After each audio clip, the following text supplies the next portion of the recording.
मोदी साहब ने इस तरीके से जादू किया इंडिया के ऊपर, मैं हैरान हूं कि वो मोदी साहब के खिलाफ बात सुन के नहीं उभरता। मेरे ख्याल में बाइडन भी जो है ना, उसने भी कुछ ट्रेनिंग ली है मोदी साहब से। आज की इस वीडियो में आप देखेंगे कि पाकिस्तान मीडिया भी भारत के पीएम मोदी जी की जम के तारीफ कर रहा है। वैसे हम सब जानते हैं कि पाकिस्तान भारत को अपना दुश्मन देश मानता है। वैसे में भारत के पीएम की तारीफ करना पाकिस्तान के लिए बहुत ही मुश्किल रहा होगा, पर फिर भी पाकिस्तान मीडिया को भारत के पीएम की तारीफ करनी ही पड़ी है, क्योंकि जो सच है वो तो है।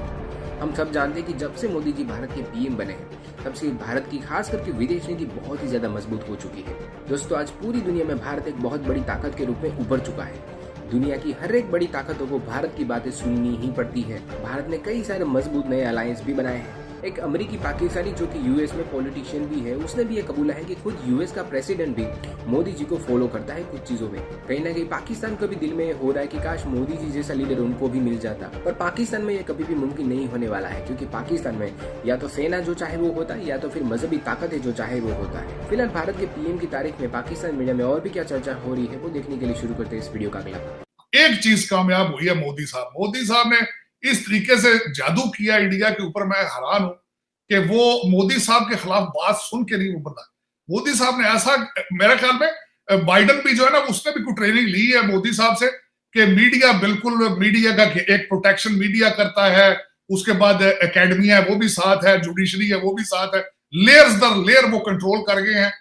मैं हैरान हूं कि वो इंडियन जिस तरीके से अब जुमे वाले दिन बोलना है उन्होंने, मोदी साहब ने, पता नहीं उन्होंने कौन सा चंद चढ़ाना है, आप देखें। लेकिन ये कि मेरे ख्याल में तो इंडिया को, मैं खुद बड़ा, I watch very closely the Indian media और इंडिया के सर्कमस्टांसेस। उसमें मोदी साहब ने अगले दिन जो मोर्चा, किसान मोर्चा था, वो भी खत्म कर दिया उन्होंने। he has become more popular in Punjab even then. I'm surprised, क्योंकि इलेक्शन आ रहे हैं और इलेक्शनों का कोई ऐसा है आर्ट ऑफ डेमोक्रेसी। मैं तो कहता हूँ मोदी साहब को किताबें लिखनी चाहिए, जो उन्होंने नई डेमोक्रेसी का शुरू किया सारा सिलसिला। लोगों को सीखे लोग डेमोक्रेसी, समझ उनको करनी चाहिए थी डेमोक्रेसी पे, कर जो बाइडन साहब ने दी है, लेकिन पैर पर आने दो। आपने देखा हमारे गांव में अक्सर ये होता है कि सुबह बारात बिल्कुल तैयार होती है, बारात सारी तैयार हो जाती है, बसों में बैठ जाती है, तो जो लड़के का मामा होता है, उसका मामू, वो एक साइड पे जाके रजाई लेके तो वो लेट जाता है, वो उठता ही नहीं।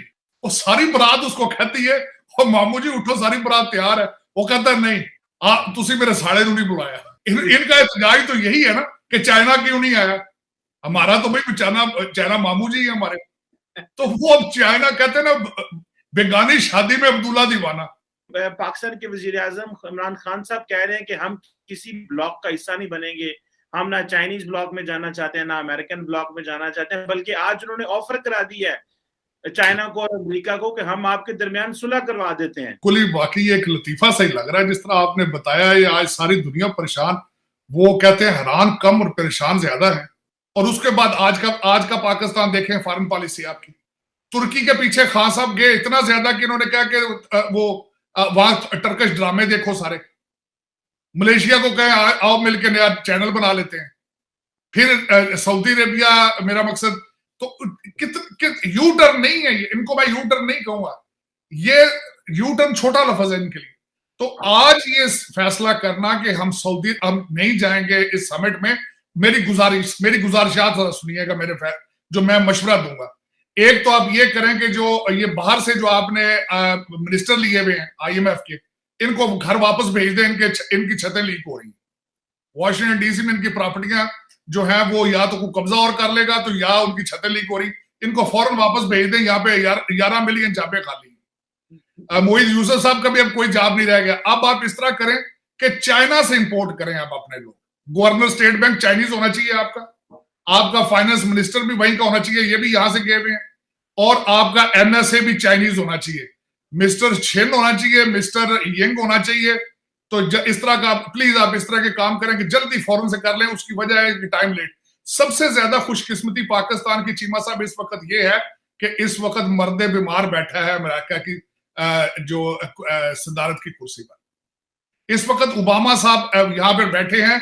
ओबामा साहब के दौर में वही फॉरेन पॉलिसी है, टोनी बिल्किन साहब की वो उनके एडवाइजर थे, ईरान के साथ डील करवाने के मूजद वही थे। The weakest foreign policy Obama had, जिसकी प्राइस अभी अमेरिका पे कर रहा है इंडो चाइना की शक्ल में। तो ये आपकी खुशकिस्मती है, आप ये लल्ले तलल्ले आप भी मजाक कर रहे हैं। जिस तरह आज आपने असल में, जब मैं आज साथ आपके देखने वालों को ना छोटे से दो लतीफे सुनाना चाहता हूँ।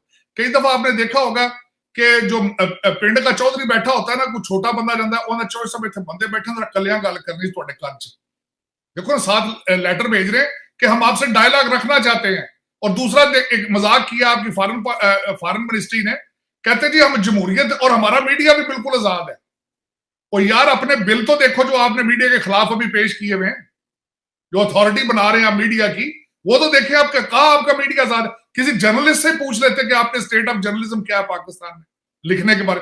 और आपकी सोसाइटी बड़ी, मेरा बस मेरे लिए सोसाइटी आपकी इस वक्त टीएलपी ऑपरेट कर रही सारी आपकी सोसाइटी को, तो वो हास्टेज बनी पड़ी बेचारी, जिसको दिल करता है तेल डाल के ऊपर वो तीली लगा देते हैं। ये आपकी सोसाइटी की हालत। कुछ सोच के आप बयान दें। अच्छा, मैं वो जो लतीफा सुनाना चाह रहा था वो आपको ये था, आपने देखा हमारे गांव में अक्सर ये होता है कि सुबह बारात बिल्कुल तैयार होती है, बारात सारी तैयार हो जाती है, बसों में बैठ जाती है, तो जो लड़के का मामा होता है, उसका मामू, वो एक साइड पे जाके रजाई लेके तो वो लेट जाता है, वो उठता ही नहीं। वो सारी बारात उसको कहती है और मामू जी उठो सारी बारात तैयार है, वो कहता है नहीं तुसी मेरे साले नूं नहीं बुलाया। अब ताइवान को इनविटेशन इन्होंने भेजी है, इनका एहतजाज तो यही है ना कि चाइना क्यों नहीं आया, हमारा तो भाई चाइना मामू जी है हमारे। तो वो अब चाइना कहते हैं ना बेगानी शादी में अब्दुल्ला दीवाना, वैर 3 मुल्कों का है, 3 मुल्कों का। देखिए मैं अब 2 स्टेटमेंट यहां देना चाहता हूं। एक तो चाइना की स्टेटमेंट इस रिएक्शन में आई है कि वी आर डेमोक्रेटिक, हम डेमोक्रेट है। रशिया कह रहा है कि this is a cold war mentality. पंगा इस वक्त चाइना का है, रशिया का है और अमेरिका का है। और हमारे खान साहब जो कि अपोजिशन से बात नहीं करते, वो कहते हैं कि हम इनकी सुलह कराएंगे, हम इनके दरमियान ब्रिज बन जाएंगे। मैं ऐसे मजाक आपकी तरफ से पाकिस्तान से सुनने में आते हैं चीमा साहब। मैं कई दफा अकेला बैठ के हंसता रहा, तो मैं कह रहा खुदा का नाम लो, आपको पता ही नहीं आपका फॉरेन मिनिस्टर मोहित यूसुफ है कि आपके कुरैशी साहब है फॉरेन मिनिस्टर।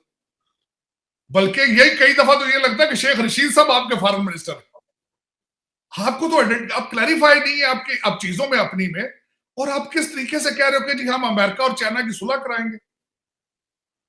लेकिन ये कि आपको ये फौरन चाहिए, मेरे ख्याल में जाती तौर पे मुझे ये लगता है कि चाइना ने थोड़ा सा कोई डॉलर दिखाए हैं उन्होंने, थोड़े से कोई उन्होंने उम्मीद दी, उन्होंने कहा ये करो काम तो हम ये करेंगे। क्योंकि आपको मैं ये बताना चाहता हूं, आईएमएफ से आने से पहले, आईएमएफ के पास आने से पहले चीमा साहब इन्होंने अपनी डेट रिलीफ के लिए रिक्वेस्ट की थी चाइनीज से, and they turn it down. तो मेरे ख्याल में प्रेसिडेंट शी की बात भी हुई है, इनकी हर वक्त बात होती है, क्योंकि इंडिया के साथ इश्यूज की वजह से, उनकी इंडिया और चाइना की इश्यूज की वजह से मेरे ख्याल में थोड़े बहुत डॉलर उन्होंने दिखाए होंगे। उन्होंने कहा नहीं जी अब हमें थोड़ा सा कोई असर हुआ था, कोई काला जादू चल रहा था जिस वजह से हम आईएमएफ के पास चले गए हैं। अगर आप डॉलर देते हैं तो हमें चाइनीज डॉलर तो पहले ही हमारे लिए बड़े सूट करते हैं। तो मेरी यही बात, लेकिन अब खुदारा इस तरह करें कि अपने मिनिस्टर को उनको घर भेज दें, घर वापसी। आपकी आधी कैबिनेट अमेरिकन है, उनको अपने घर भेज दें, या 11 मिलियन जॉब ओपनिंग्स अमेरिका में, तो वो फौरन अपने घरों में आ जाएं, अपने घर संभालें, उनकी छतें ठीक कराएं, और अपने वो कहते हैं ना लिव हैप्पीली फॉरएवर। आप अपना काम जाने, हमारे जो यहां से आप बंदे ले गए थे अमेरिकन सिटीजन, प्लीज वापस कर दें, क्योंकि यहां भी हमें ना मैकडॉनल्ड पे कोई मिलता है काम करने वाला, इस वक्त डोर डैश में भी ड्राइवर नहीं मिल रहे, शार्ट हुए पड़े। तो हमारे खुदारा ये गवर्नर, स्टेट बैंक, जो आप फाइनेंस मिनिस्टर, जो आप ज्योति मिनिस्टर ले गए हैं, यहां से बड़ी शॉर्टेज है, उनको जल्दी से जल्दी वापस भेजें ताकि गुलशन का कारोबार चले। ये बिल्कुल खान साहब, ये जो चीजें आप कर रहे हैं ना, ये नस्लें पे करेंगी, ये नस्लें पे करेंगी। तारड़ साहब ये बताएं कि इमरान खान साहब तो गए थे सऊदी अरब, अच्छा ये हमें किस चीज का जुनून है? वो हमारे मियां नवाज शरीफ साहब हुआ करते थे, वो भी कभी सऊदी अरब का चक्कर लगाएं, कभी ईरान चले जाएं। उन्होंने कहा जी हमारे ईरान से तल्लुकात, क्योंकि सऊदी प्रेशर डालते थे, तो हम ईरान से डायलॉग डील नहीं कर सकते, ना कोई कारोबार कर सकते, ना गैस ले सकते, तो हम चक्कर लगाते रहते थे। जाके इन्होंने कहना सऊदी अरब से हम आपके तल्लुकात ठीक करा दे, उन्होंने कहा कराओ तुसी 100 बिस्मिल्लाह। ये चक्कर लगाते रहते रियाद और तेहरान के। फिर इमरान खान साहब को आया कि मैं भी यही काम करूंगा, मैं भी जनाब रियाद और तेहरान के चक्कर लगाए, हम ये काम कर रहे हैं। वो एक दो दफा लाया, कुछ साढ़े को पेट्रोल का भी मसला है, अब जहाज उड़ाना कौन सा आसान काम है, ये बड़ा मुश्किल काम है। तो एक दो चक्कर लगाए, वो भी खत्म हो गया।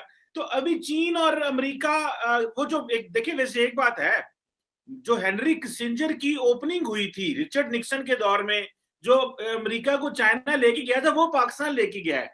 तो ये पाकिस्तान को पुरानी खामख्याली है कि हम चीजें ठीक कर लेंगे, या कि ये समझ रहे हैं खान साहब लेकिन उस वक्त नहीं, वो उस दौर में मेरा, मैं चीमा साहब आपको बताना चाहता हूँ, जब मैं अमेरिका आया था तो उस वक्त भी डॉलर 14 रुपए का था। तो मैं ये बताना चाहूंगा कि उस वक्त पाकिस्तान के माशी हालात ठीक थे। मैं आपको एक मजाक वाली एक और बात बताता हूँ कि आज एक बड़े खास एंकर, बड़ा बड़ा मशहूर एंकर आपके टीवी पे, उन्होंने कहा देखें जी इतना बड़ा दिलेराना फैसला किया है, एक सॉवरन कंट्री की मिसाल हमने पेश कर दी, और खुदादा ना जे IMF के पैरों च पे हो तुसी। IMF क्या है? अमेरिका की प्रोडक्ट है सारी। एक साइड पे आप मिन्नतें तरले कर रहे हो, दूसरी साइड पे कहते हो कि नहीं अखा डेफिनेटली नॉट। ये अच्छा ड्रामा में समझ लो। अब वो बात ये है कि इस वक्त पाकिस्तान डायरेक्शनलेस है। मैंने पहले भी आपको बताया था चीमा साहब, हमारी policy, foreign policy dollar based policy.